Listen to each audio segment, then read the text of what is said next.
Karmelo Anthony's school district can't wait to scam you and me, just as Karmelo and his family/team are and have been doing to the public, taking hundreds of thousands of their hard-earned dollars via Give, Send, Go, at least. Anyone stupid or hateful enough to actually donate their money to them, his school district has their own little money grab scheme up their sleeves. And it seems they are not above capitalizing on all the attention this case is getting. I have the emails directly from the school district to myself to prove it. We're going to break it all down and explain everything in this video. Let's get started.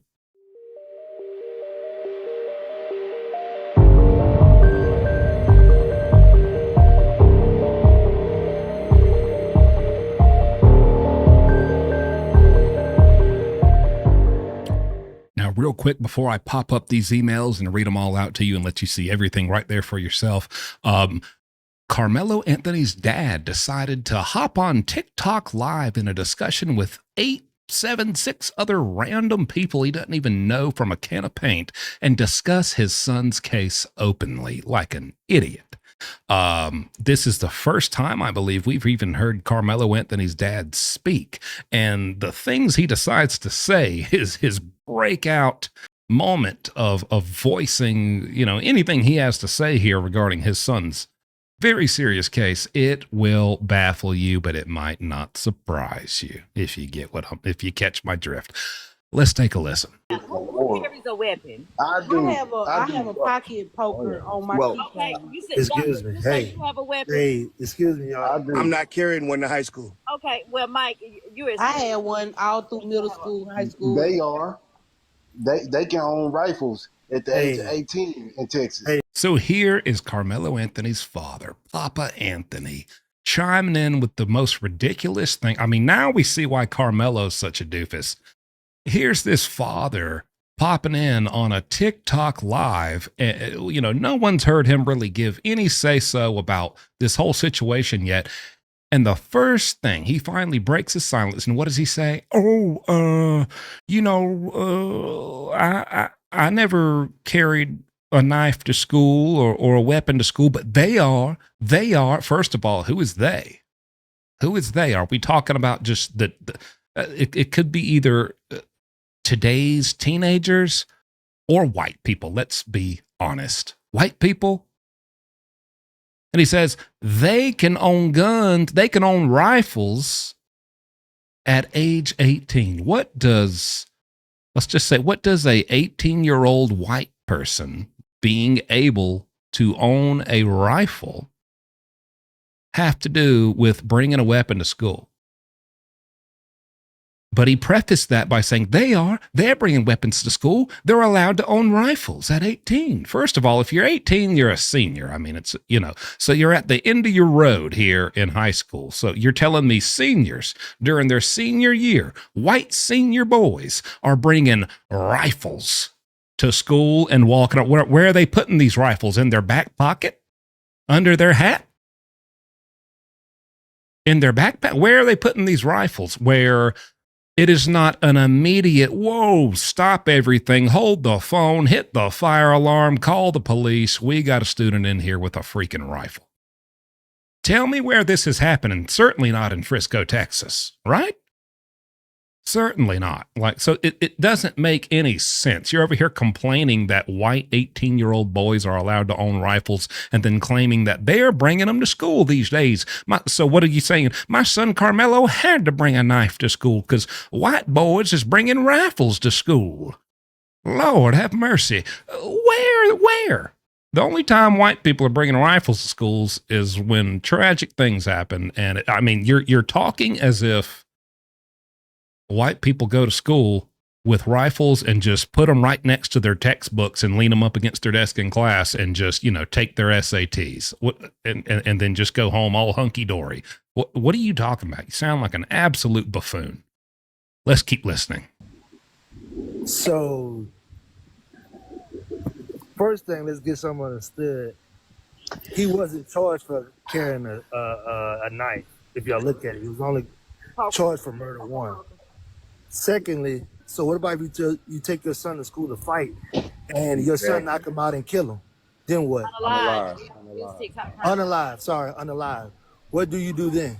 Brother, why are you asking them what to do? Why don't you know what to do? You're the boy's father. You're supposed to have the answer to these questions yourself before you decide to have and raise a kid, especially a son in today's world. You don't even know the answer to this. What would y'all do? User 2947 and Bubba Big Stacks in my racks in my pocket 42. Like, you don't even know these people. Why are you asking them what they would do if they took their son to school to fight and he knocked him out and killed him?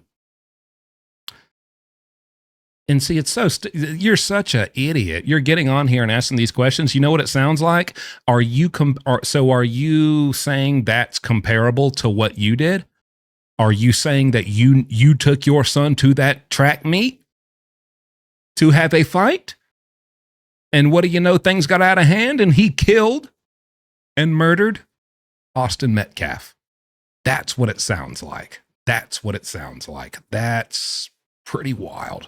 This is why lawyers tell you to shut up about the case. You don't go on. What have you had a couple Bud Ices, a couple Steel Reserves, and you decided to hop on TikTok live with Johnny and the Screw Around crew over here just discussing your son's life-altering case, and you hop on and say something that strongly points to the fact that this is premeditated and that you even knew about it. And everybody's so concerned about holding Austin Metcalf's brother, Hunter, accountable. Sounds like they need to start holding you accountable. Sounds like, I mean, if that's the first, you finally broke your silence and this is the first question out of your mouth. Sounds like that's a relatable scenario to you, brother. What are you supposed to do when you take your son to school to fight somebody and he accidentally kills him? Why are you asking that? Did you take your son to school to fight somebody and he accidentally killed him? Idiot. Absolute idiot. But you know what? Keep digging your hole. Keep digging your hole deeper and deeper. I love it. Keep going. Keep talking. I love it. I was going to ask the same question. What do you do then, sir? I was going to ask the same question. Oh, were you, Latunda? Oh, where you? Does your son have a fight scheduled for 9 a.m. tomorrow too? Or you were going to ask that same question? What are you doing? What are we talking about here? This is ridiculous. What do you mean? What do I do? He was defending You himself. just said you would take your son to a school to fight. So if he hit him and that kid gets knocked out, and that's a 1-on-1, this ain't 2-on-1. He gets hit and he kills him. Meaning he hit him, he hit his head on a rock. Unalive. Keep saying this. I'm not used to this, y'all. But We can tell. I jumped in on this tonight. But what do you do as a father? It's like we can't win. So you took your You can win. You can not take your son to school to fight. Because stuff like that happens, buddy. Jeez. Don't take your son to school armed and equipped with a knife to handle business.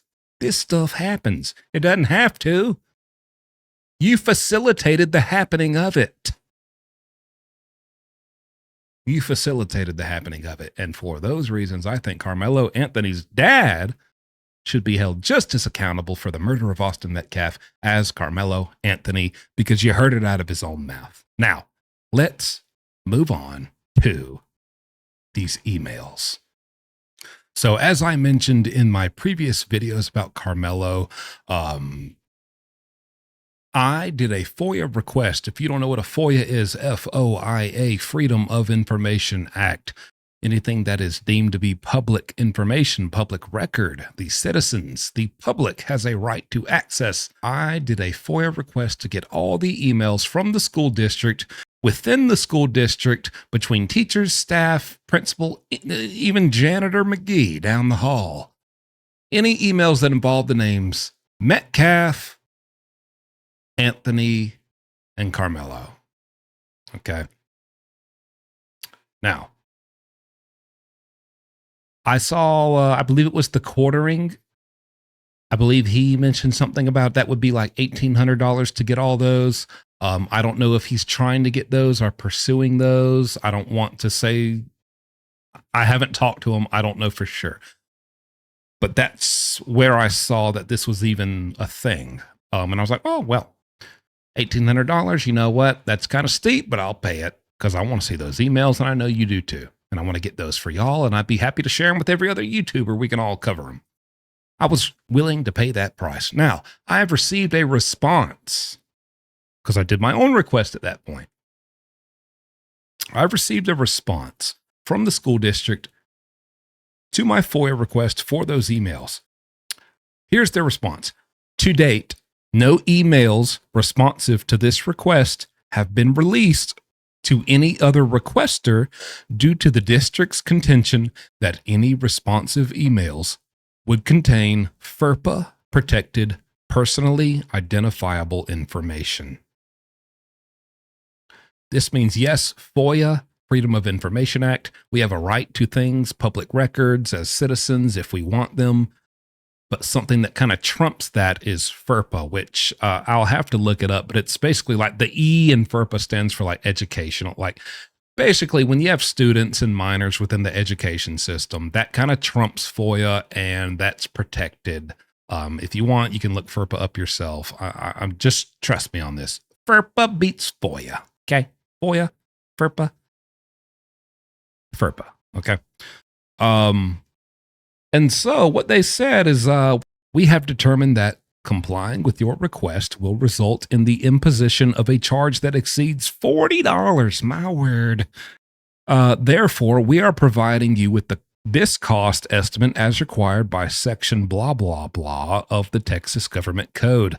So here's the itemized list of charges, and it looks like that would come out. They say it would take 40 hours to compile all these emails for me, and that would cost me $720, smackaroos. Which, you know what, I would gladly pay, but here's why I'm not going to pay it. Number one, did you notice they said every other requester who has requested the emails that you're asking for have not had them released to them? I don't know if they've paid or if they've not paid. I imagine many have paid. They've gotten hundreds and hundreds, maybe thousands of dollars from other requesters, but they admitted it there probably because they legally have to. No emails have been released to anyone. So they're just racking up the money and not giving any emails, not delivering any product. And so they go on to give me a less costly option. Oh, how sweet of you. But here's the big thing. Okay.